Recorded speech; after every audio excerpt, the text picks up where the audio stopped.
Testează dacă ești o putoare. Dacă îndoi mai mult de 5 degete, ești leneș grav. Îndoaie un deget dacă ești în pat chiar acum.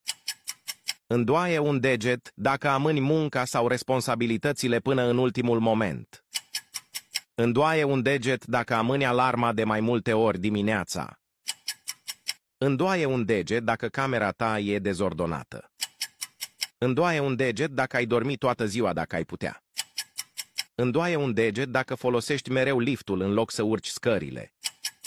Îndoaie un deget dacă ai prefera să stai acasă decât să ieși cu prima persoană care apare când apeși pe share apoi WhatsApp. Îndoaie un deget dacă nu faci exerciții des. Îndoaie un deget dacă nu-ți faci niciodată patul.